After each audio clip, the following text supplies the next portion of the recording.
Well, it was most bizarre display of confrontation between elected government and Lieutenant Governor administration in Jammu and Kashmir today. Yesterday, entire government was literally under house arrest, and what Chief Minister Omar Abdullah termed it as tyranny of unelected and elected government being locked up by the unelected government in Jammu and Kashmir. But what happened today, nobody had thought that 10 months after elections, massive participation of people in elections, reposing faith in democracy, and what happened with the Chief Minister and Cabinet today. I am joined by Chief Minister Omar Abdullah. So something nobody had thought it is going to play out like this. Jammu and Kashmir has this amazing way of confounding expectations. Confounded expectations last year, parliament elections, assembly elections, and today. Those were positive, this one less so. But it's not about what happened to me, it's not about what happened to my ministerial colleagues. It's about the wider message you're sending to the people of Jammu and Kashmir about what democracy means. It's, how do I put it? It's almost as if you're telling the people of Jammu and Kashmir that really their voice doesn't matter, and their choices don't matter, and their sentiment doesn't matter, and their feelings don't matter. So tomorrow, if you have an election and 20% people come out instead of 60%, please remember this day and remember who to blame. Because if you are going to continue to mess with democratically elected institutions, if you are going to go out of your way to try and project them as being powerless, then don't expect a result like Delhi. I think somebody in the BJP seems to feel that if they are able to project us as powerless, tomorrow the people of Kashmir will select the BJP. They won't. They will just not select anybody. And if that is what Government of India wants, after a successful election, they want the next one to be entirely unsuccessful, then continue to behave like this. But don't blame us then for what happens. For last 10 months, we have seen there was sort of bonhomie between you and the Prime Minister. You would praise each other, Governor, and would say that Lieutenant Governor, we have good working relations. You have also not chosen the path of confrontation. You are saying, I will choose the path of cooperation. What happened? What changed in last 24 hours? Don't ask me. Ask the people who did this. Nazir, if we had been quietly allowed to go and do what we wanted to do, which was just to offer Fatiha at the graves of those martyrs, would you be here sitting and talking to me? No. Would your channel be interested? No. It would have been a non-event that would not have been reported anywhere. Please ask the idiots who did this today. What were they thinking? What was their aim? If they wanted to make a non-story into at least national story, then well done to them, yeah? Today you're sitting and talking to me where otherwise you wouldn't have been doing it. So, I mean, I honestly, I fail to understand. I've also governed J&K with control over the Home Ministry. I've been in charge of the police. I would never have taken a decision like the one that was taken today. It was foolish, it was short-sighted, and it lacked any semblance of intelligence behind this decision. And if this is the sort of decisions that are being taken with regard to Jammu and Kashmir's law and order, then God help us. Even Mirwais has tweeted about you and said it was a taste of helplessness or powerlessness, and that would also tell you what common man is feeling here. Do you actually feel? I am in no way am I helpless or powerless. I understand the position that the Mirwais is in, and therefore I am not going to get into a war of words with him. But let me just say that I am far from a powerless person, okay, and I don't require an office to be able to do things. The office of the Chief Minister is not where I derive my power from. I derive my power from the people of Jammu and Kashmir, and I am not powerless. But when you said in your earlier at a martyr's graveyard that some people we are living in a free country, but some people won't feel us like slaves. We are not slaves. We are only servants of people. Who you want to? Obviously, who was I talking about? The people who tried to stop us today. The people who thought that we would bow before them. The people who thought that if they put a CRPF bunker in front of my car, I will stop. Or the people who thought that if they block Sakina's way, she will stop. She got on a scooter and reached there. My father reached there in a three-wheeler. We will not bow before these people. Our masters are first the Lord Almighty, Allah, and then the people of Jammu and Kashmir. Nobody else. But why it has reached to this point where we see 13 July 1931 event has become so controversial, even the elected chief minister and his entire cabinet is stopped, and what you say, they tried to manhandle or physically push you. Again, that's a question for the people who take these short-sighted decisions. At the end of the day, who were these people who laid down their lives in 1931, and why were they doing it?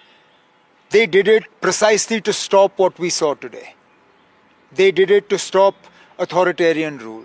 They did it. It was basically a sacrifice for the freedom against British rule. At the end of the day, however you choose to interpret history, all the royal families that were ruling various states and principalities were doing so with the permission of the British or not? Yeah, they were appointed. They were appointed and supported by the British. Therefore, if anybody rose up against them, it was... You are talking of Maharaja of Kashmir. I am saying that the people who laid down their lives on the 13th of July 1931 were essentially doing so against the hegemony and the rule of the British. In the rest of the country, you celebrate those people. In Jammu and Kashmir, you villainize them.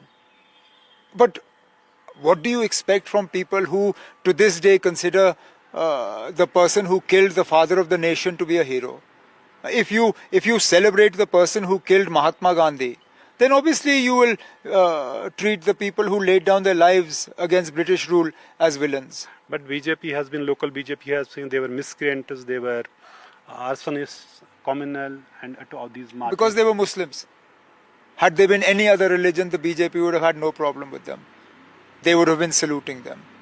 Their only problem, unfortunately for the BJP, is that they belong to the Muslim majority community.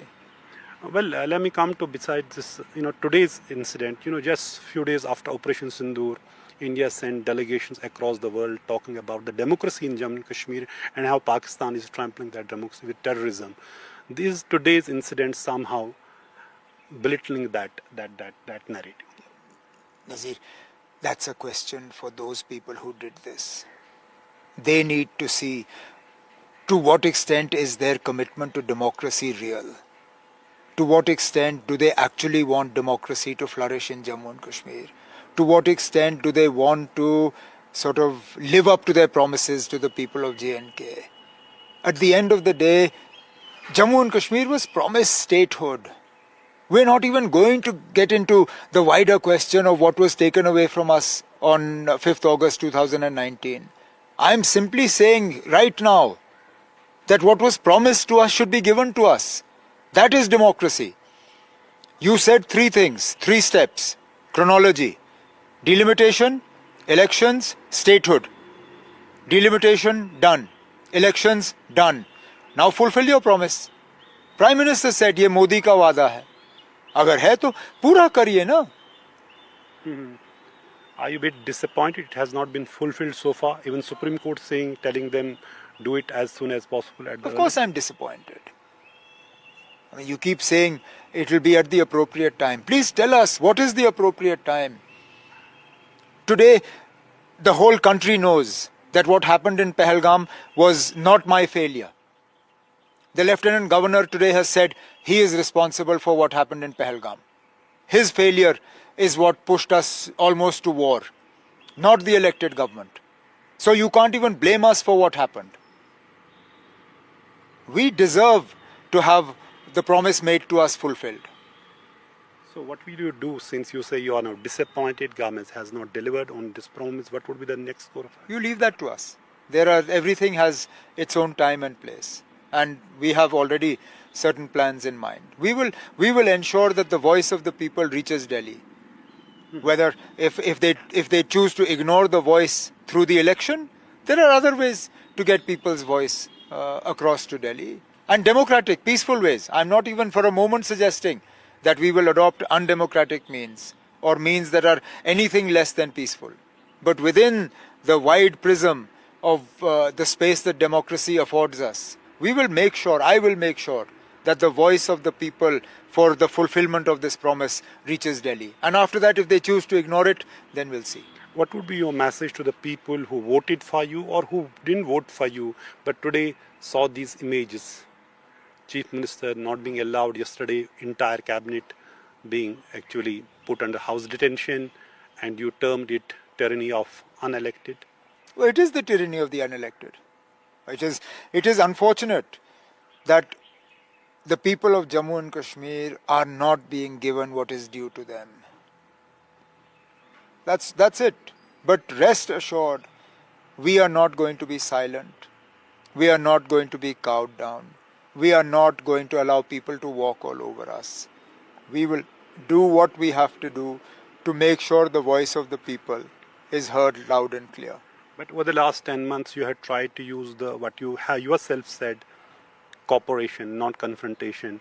Do you think it would be business as usual, or it would be? We'll wait and see. I'm not Nazir. I've never been the sort of person who makes threats, and I certainly don't make them using television channels. I do what I have to do. I'll continue to do what I have to do. Ultimately, my aim is to ensure that the people of Jammu and Kashmir get what is due to them. I did not seek this confrontation. I did not seek this fight. This has been forced on us. So, what is the future course of action? Because the way things are, for example, your government has not got back the business rules. You have not been able to appoint the Advocate General, which is actual. Oh, no. We appointed an Advocate General. He is not being allowed to work. Okay. And I did not appoint a new Advocate General.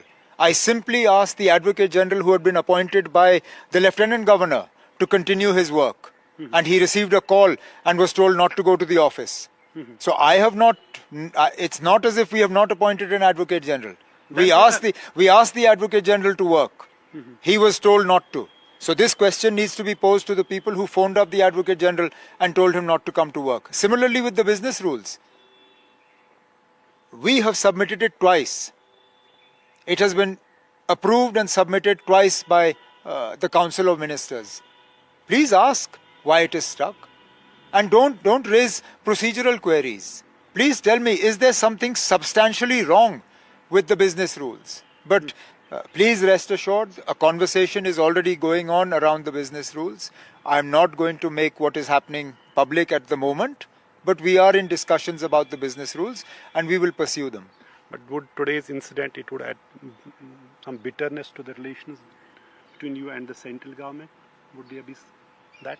Some bitterness between you and the center? You have said there would be a cordial relation. See. You are not answering. I'm not. Thank you so much, Mr. Omar Abdullah. But last question I should ask. The message to the people who voted for you, you didn't answer that. It's not just the people who voted. For the entire people of Jammu and Kashmir. Today is unfortunate. It should never have happened. But this will not detract us, nor will it deter us from our mission. कहते हैं मायूसी कुफर है. There is no place for मायूसी.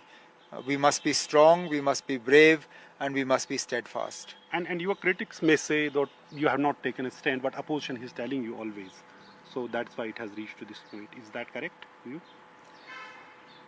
What is opposition's job? To oppose? Correct. They're doing that. Thank you so much, Mr. Omar Abdullah. So, Omar Abdullah is disappointed, but he say they are not going to be cowed down. They will fight for the statehood, and today he has clearly saying, he has never said it before, that despite promises made by the center, it has not been delivered on restoration of statehood. That's why we saw this ugly, display of power on both sides, bizarre confrontation between elected government and LG administration here in Srinagar over the issue of paying homage to the martyrs of 1931.